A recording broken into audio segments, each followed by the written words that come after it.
So আজি আমাৰ টপিকটো হ'ব oscillation of simple pendulum.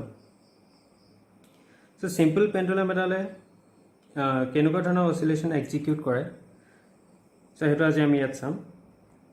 First of all simple pendulum আমি কাক কওঁ? সো তাৰ ডেফিনেশনটো হ'ব simple pendulum a body of mass m attached to a string which is massless and tensionless hanging from a rigid support. That means এটা m mass m ভৰ থকা body এটা আমি লৈ পেলে তাক এডাল massless যদি string এডালত ওলমাই দিওঁ। That means আমাৰ যোনডাল string ল'ম, যোনডাল ফুটা আমি ল'ম, সেই ফুটাডাল completely পাতলা হ'ব লাগিব এণ্ড মাছলেছ বুলি আমি এপ্ৰক্সিমেটলি মাছলেছ বুলি আমি কনচিডাৰ কৰিব পাৰিব লাগিব। চ' তেনেকুৱা ধৰণৰ ষ্ট্ৰিং এডাল ল'লোঁ এণ্ড তাৰ আৰু এটা প্ৰপাৰ্টি থাকিব লাগিব ষ্ট্ৰিংডালৰ যে এডাল টেনশ্যনলেছ। ডেট মিনছ আমি ষ্ট্ৰিংডাল এক্সটেণ্ড কৰিব নোৱাৰোঁ, টানি পেলাই দীঘল কৰিব নোৱাৰোঁ, ঠিক আছে। চ' তেনেকুৱা ধৰণৰ ষ্ট্ৰিং এডালত ওলমাই দিম আৰু সেই ষ্ট্ৰিংডাল এটা ৰিজিড ছাপৰ্ট এটাত ওলমাই দিম। ডেট মিনছ যোনটো ছাপৰ্টত ষ্ট্ৰিংডাল লগাম সেই ছাপৰ্টটো কমপ্লিটলি ৰিজিড হ'ব লাগিব। ডেট মিনছ যদি আমি বডিটো তলে টানো তেতিয়াহ'লে ছাপৰ্টটো বেণ্ড হ'ব নালাগিব, গম পাইছেনে? চ' ডেট মিনছ ডাউনৱাৰ্ড ডাইৰেকশ্যনত মুভমেণ্ট হ'ব নালাগিব, ঠিক আছে।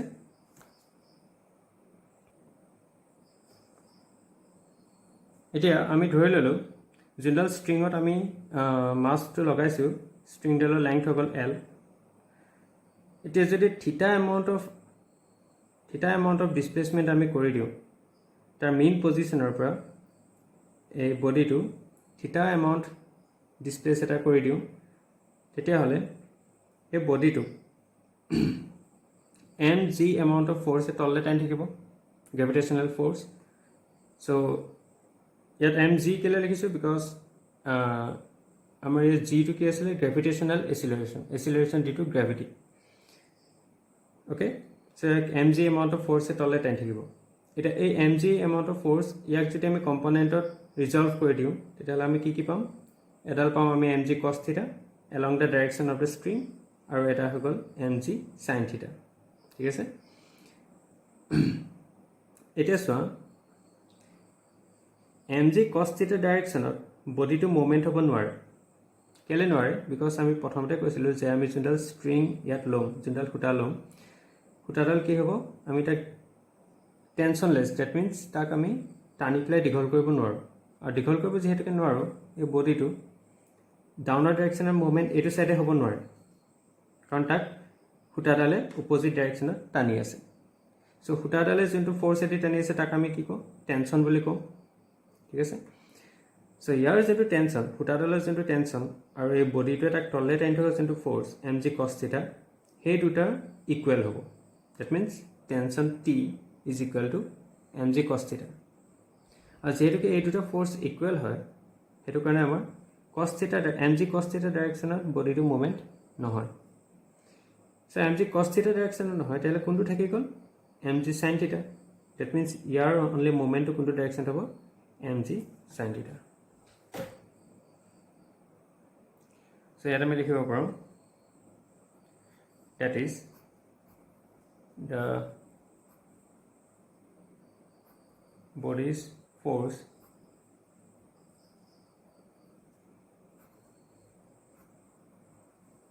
is balanced along mg cos theta. So cos theta mg cos theta ডাইৰেকশ্যনত যোনটো আমাৰ ফ'ৰ্চ আছিলে সেইটো আমাৰ বেলেঞ্চ কোনে কৰি দিছে? Tension T.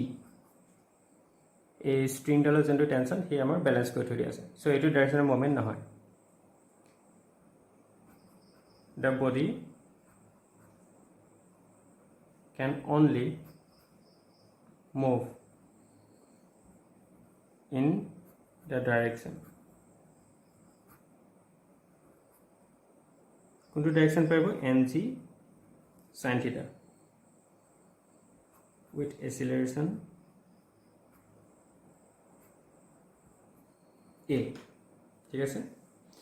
এতিয়া আমি এইটো গম পালোঁ যে অকল বডিটো এম জি চাইন থিটা ডাইৰেকশ্যনতে মুভমেণ্ট হ'ব পাৰিব। চ' ইয়াত ফ'ৰ্চ কিমান থাকিব? এই বডিটোত কিমান ফ'ৰ্চ থাকিব? চ' নেট ফ'ৰ্চ আমি কেনেকৈ লিখিম? net force MA is equal to mg sin theta, কাৰণ ফ'ৰ্চটো অকল আমাৰ এইটো ডাইৰেকশ্যনতে লাগি আছে mg sin theta ডাইৰেকশ্যন, আৰু force is equal two MA, so' MA is equal two mg sin theta, ঠিক আছে। চ' ইয়াৰ পৰা আমি যদি এচিলাৰেশ্যনটো উলিয়াওঁ, এচিলাৰেশ্যনটো উলিয়ালে কি হ'ব, কেঞ্চেল হ'ল, g sin theta, এইটো আমাৰ ইকুৱেশ্যন 1। এতিয়া ফৰ স্মল ভেলু অফ থিটা, এটা আমি এটা কথা গম পাওঁ, যদি আমি থিটাৰ ভেলুটো খুব বেছি কমকৈ লওঁ, ঠিক আছে, থিটাৰ ভেলুটো যদি খুব বেছি কম থাকে, সৰু থাকে, তেতিয়াহ'লে আমাৰ কি হ'ব, সাইন থিটাটো আমি কি বুলি লিখিব পাৰোঁ, থিটা বুলি লিখিব পাৰোঁ।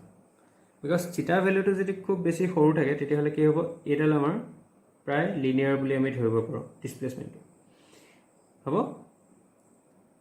আৰু সেইটো আমি কি বুলি পাইছিলোঁ, for very small value of theta, আমি থিটাৰ সাইন থিটাটো আমি কি বুলি লিখিব পাৰোঁ, আৰ্ক অভাৰ ৰেডিয়াছ। চ' ইয়াৰ আমাৰ যদি এটা চাৰ্কল বুলি ধৰোঁ এইটো গোটেইটো, চ' এইটো তাৰ আৰ্ক হ'ব আৰু এইডাল তাৰ ৰেডিয়াছ হ'ব। So' arc over radius, that means x/l। So' তোমালোকে পাইছে চাগে, তেতিয়াহ'লে এইটো আমাৰ sine theta is equal two x/l। চ' আমি ইকুৱেশ্যন 1টো কেনেকৈ লিখিব পাৰোঁ, ইয়াৰ যোনটো সাইন থিটা আছে তাৰ ঠাইতে আমি কি কৰিম, x/l, আৰ্ক অভাৰ ৰেডিয়াছ।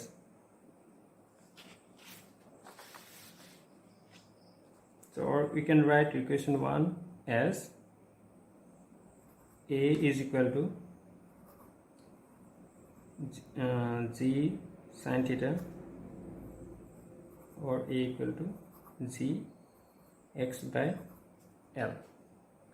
এইটো আমাৰ ইকুৱেশ্যন 2। এতিয়া ইয়াত আমি কি দেখিলোঁ, g হৈ গ'ল এচিলাৰেশ্যন ডিউ টু গ্ৰেভিটি, হয়নে, আৰু l হৈ গ'ল length of the string।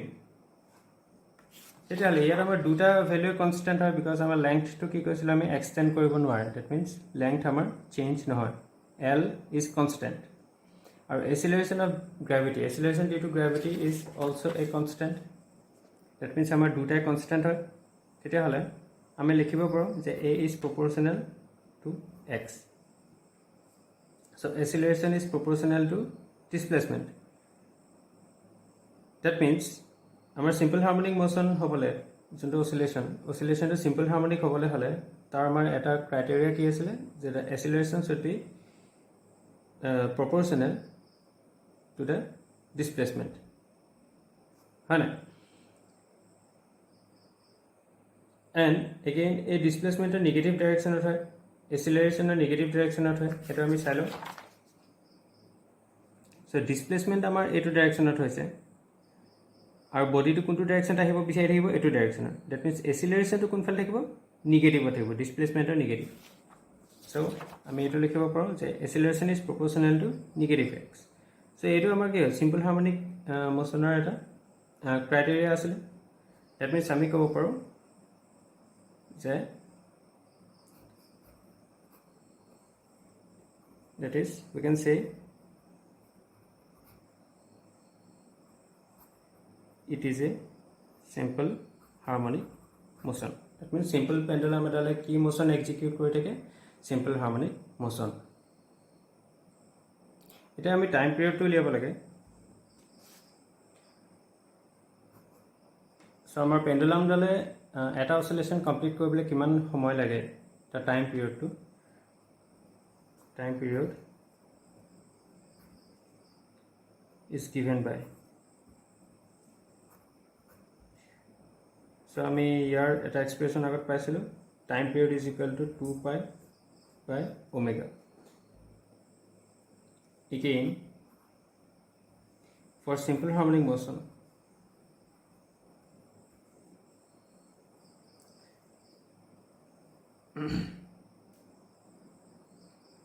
acceleration is equal to আমি কি পাইছিলোঁ, minus omega square x. So এটা আগতে কৰাই থোৱা আছে simple harmonic motion acceleration হয় minus omega square x. That means omega is equal to কিমান হ'ব minus a by x root over a by x.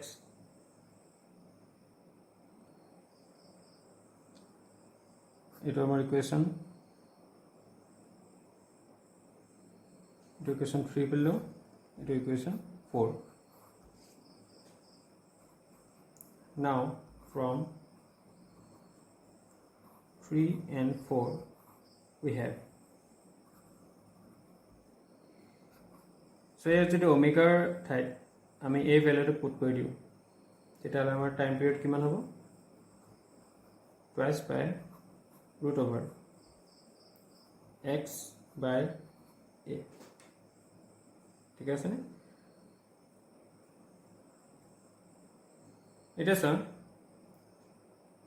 Agent a আছে এক্সিলাৰেশনৰ আমি কি উলিয়াই থৈছিলে ভ্যালুটো a is equal to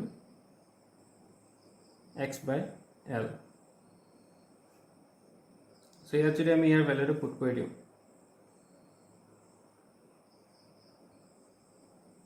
so আমাৰ a is equal to কি পাইছিলো g x by l or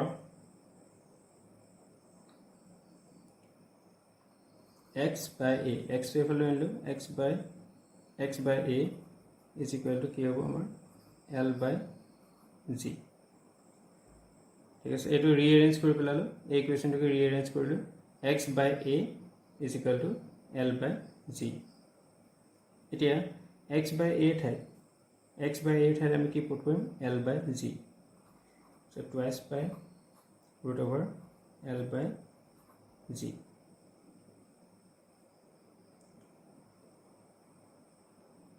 So equation to আমি ইয়াৰ পৰা কি দেখিলো যে ইয়াত আমাৰ root over g to হ'ব আমাৰ constant. So 2 pi to হ'ব আমাৰ also constant. That means t is proportional to root over l. তাৰমানে টাইম পিৰিয়ডটো কি হ'ব ডিপেন্ড হৈ থাকে depends only upon the length of the string.